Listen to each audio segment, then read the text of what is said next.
ಸಾವರ್ಕರ್ ಅವರು ದೇಶದ ಸ್ವಾತಂತ್ರ್ಯ ಹೋರಾಟದಲ್ಲಿ ಭಾಗಿಯಾಗಿದ್ದಾರೆ ಅಂತ ಹೇಳಿ ಯಾವ್ದಾದ್ರು ಒಂದು ಎವಿಡೆನ್ಸ್ ತೋರಿಸಿ ನಾವು ಅದನ್ನ ಒಪ್ಕೊಳ್ತೇವೆ.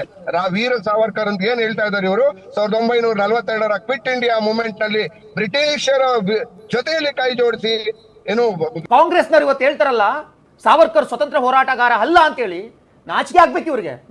ಯಾಕೆ ಸ್ವತಂತ್ರ ಹೋರಾಟಗಾರ ಅಲ್ಲ ಅಂತಂದ್ರೆ 1970ರಲ್ಲಿ ಇಂದಿರಾ ಗಾಂಧಿ ಸಾವರ್ಕರ್ ಹೆಸರಿನಲ್ಲಿ ಗೌರವಾನ್ವಿತ ಅಂಚೆ ಚೀಟಿಯನ್ನು ರಚನೆ ಮಾಡಿದ್ರು. ಯಾಕೆ ಮಾಡಿದ್ರು? ಹಂಗಾರೆ ಸಾವರ್ಕರ್ ಸ್ವತಂತ್ರ ಹೋರಾಟಗಾರ ಅಲ್ವಾ? 1973ರಲ್ಲಿ ಕಾಂಗ್ರೆಸ್ ಸರ್ಕಾರ ಅವರೊಬ್ಬ ವೀರ ಸಾವರ್ಕರ್ ಸ್ವತಂತ್ರ ಹೋರಾಟಗಾರ ಅಂತ ಘೋಷಣೆ ಮಾಡುತ್ತೆ ಅವರು ಕಾಂಗ್ರೆಸ್ ಸರ್ಕಾರ. ಈ ಸೆಲೆಕ್ಟಿವ್ ಸುಳ್ಳುಗಳನ್ನ ಹೇಳದ್ ಬಿಡಿ ಸ್ವಾಮಿ. ನಿಮ್ಮದೇ ಇಂದಿರಾ ಗಾಂಧಿ ಅತಿ ದೊಡ್ಡ ನಾಯಕರು ಹೇಳಿರ್ತಕ್ಕಂಥ ಮಾತಿದು. ಇವರ ಚಂದ್ರಶೇಖರ್ ಅಂತಕ್ಕಂಥ ಕಾಂಗ್ರೆಸ್ ಸಂಸದ 1985ರಲ್ಲಿ ಮೇಡಮ್ ಫೋರ್ಟ್ ಬ್ಲೇರ್ ಅನ್ನ ಸಾವರ್ಕರ್ ಧಾಮ ಅಂತ ಹೇಳಿ ಘೋಷಣೆ ಮಾಡಬೇಕು ಅಂತ ಹೇಳಿ ಸಂಸತ್ನಲ್ಲಿ ಮಾತನಾಡ್ತಾರೆ. ಅರೆ ಈ ಸೆಲೆಕ್ಟಿವ್ ಸುಳ್ಳುಗಳು ಯಾಕೆ ಹೇಳ್ತೀರಿ? ಮತ್ತೆ ಇನ್ನೊಂದು ಮೇಡಮ್, ಇವತ್ತು ನಡೀತಾ ಇರತಕ್ಕಂಥದ್ದು ಪತ್ರದ ಬಗ್ಗೆ ಚರ್ಚೆ ನಡೀತಾ ಇದೆ.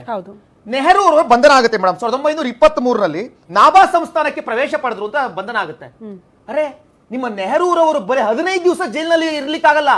ಮೋತಿಲಾಲ್ ನೆಹರು ಅವರು ದಯಮಾಡಿ ನಾನು ಈ ಸಂಸ್ಥಾನಕ್ಕೆ ಹೆಜ್ಜೆ ಇಕ್ಕಲ್ಲ, ನಾಭಾ ಸಂಸ್ಥಾನಕ್ಕೆ ನಾನು ಇನ್ನೊಂದ್ಸಲ ಹೆಜ್ಜೆ ಇಡಲ್ಲ, ದಯಮಾಡಿ ಬಿಡುಗಡೆ ಮಾಡಿ ಅಂತ ಪತ್ರ ಬರೀತಾರೆ. 15 ದಿವಸ ಜೈಲಿನಲ್ಲಿ ಇರ್ಲಿಕ್ಕೆ ಯೋಗ್ಯತೆ ಇಲ್ತಕ್ಕಂಥ ನೆಹರೂರವರು ಇವತ್ತು ನೆಹರೂವರ ಪಕ್ಷ ಇವತ್ತು ಸಾವರ್ಕರ್ ಬಗ್ಗೆ ಮಾತನಾಡ್ತಾರೆ.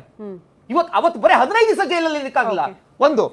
ಇನ್ನೊಂದು ಮೇಡಮ್, ಕಾಂಗ್ರೆಸ್ನವ್ರು ಹೇಳ್ತಾರೆ ವೀರ ಸಾವರ್ಕರ್ ಸ್ವಾತಂತ್ರ್ಯ ಹೋರಾಟಗಾರರಲ್ಲ ಅಂತ. ಟಿಪ್ಪು ಸುಲ್ತಾನ್ ಸ್ವತಂತ್ರ ಹೋರಾಟಗಾರರು. 1857ರಲ್ಲಿ ಪ್ರಥಮ ಸ್ವಾತಂತ್ರ್ಯ ಸಂಗ್ರಾಮ ನಡೆಯುತ್ತೆ. ಸ್ವಾತಂತ್ರ್ಯ ಸಂಗ್ರಾಮ ಅಂತ ಹೇಳಿ ನಮ್ಗೆ ಗೊತ್ತಾಗಿದೆ 1857ರಲ್ಲಿ. ಟಿಪ್ಪು 1799 ಸತ್ತೋಗ್ಬಿಡ್ತಾನೆ. 1799 ಸತ್ತೋಗಿರ್ತಕ್ಕಂಥ ವ್ಯಕ್ತಿ ಸ್ವಾತಂತ್ರ್ಯ ಹೋರಾಟಗಾರ ಹೆಂಗಾಗ್ತಾನೆ?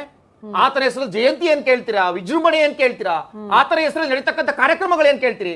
ಅರೆ ಬಿಡ್ರಿ ಈ ತುಷ್ಟೀಕರಣ ರಾಜಕಾರಣ. ಸಾವರ್ಕರ್ ಅವ್ರನ್ನ ವಿರೋಧಿಸತಕ್ಕ ಕಾರಣ ಏನ್ ಗೊತ್ತಾ? ಒಂದೇ ಕಾರಣ, ಅವರು ಹಿಂದೂಗಳನ್ನ ಸಂಘಟಿಸತಕ್ಕಂತ ಕೆಲಸವನ್ನ ಮಾಡ್ತಾ ಇದ್ರು.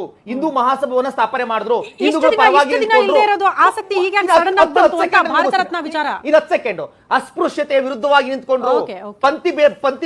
ಪಂಕ್ತಿ ಭೋಜನವನ್ನ ಮಾಡಿಸಿದ್ರು. ಸ್ವತಃ ಅಂಬೇಡ್ಕರ್ 1933ರಲ್ಲಿ ಪತ್ರದಲ್ಲಿ ಇದೇ ಸಾವರ್ಕರ್ ಅವರನ್ನ ಹೊಗಳಿ ಪತ್ರ ಬರೀತಾರೆ ಮೇಡಮ್. ಸ್ವತಃ ಅಂಬೇಡ್ಕರ್ ಅವರು ರತ್ನಗಿರಿಯಲ್ಲಿ ಜಾತಿ ನಿರ್ಮೂಲನೆ, ಅಸ್ಪೃಶ್ಯತೆ ಹಾಗೂ ಹಿಂದೂ ಸಮಾಜವನ್ನ ಒಗ್ಗೂಡಿಸುವಂತ ಪ್ರಯತ್ನ ಮಾಡ್ತಾ ಇದ್ದೀರಿ ನೀವು ಅಂತೇಳಿ ಹೊಗಳಿ 1933ರಲ್ಲಿ ಆಗಸ್ಟ್ 18ನೇ ತಾರೀಕು ಪತ್ರ ಬರೀತಾರೆ. ಅಂಬೇಡ್ಕರ್ ಒಪ್ಪಿರ್ತಕ್ಕಂಥ ವ್ಯಕ್ತಿಯನ್ನ ಒಪ್ತಾ ಇಲ್ಲ, ಇಂದಿರಾ ಗಾಂಧಿ ಒಪ್ಪಿರ್ತಕ್ಕಂಥ ವ್ಯಕ್ತಿಯನ್ನ ಒಪ್ತಾ ಇಲ್ಲ, ಇವರ ಕಾಂಗ್ರೆಸ್ ನಾಯಕರನ್ನ ವ್ಯಕ್ತಿಯನ್ನ ಒಪ್ತಾ ಇಲ್ಲ ಅಂತಂದ್ರೆ ಇವರು ಕಾಲಕ್ಕೆ ಸಿದ್ಧಾಂತಗಳು ಬದಲಾಗ್ತವೆ. ಸೆಲೆಕ್ಟಿವ್ ಸುಳ್ಳುಗಳನ್ನ ಹೇಳ್ತಾರೆ. ಸಾವರ್ಕರ್ ವೀರ ಸೇನಾನಿ ಅಂತ ಹೇಳಿದ್ದೆ ಇಂದಿರಾ ಗಾಂಧಿ.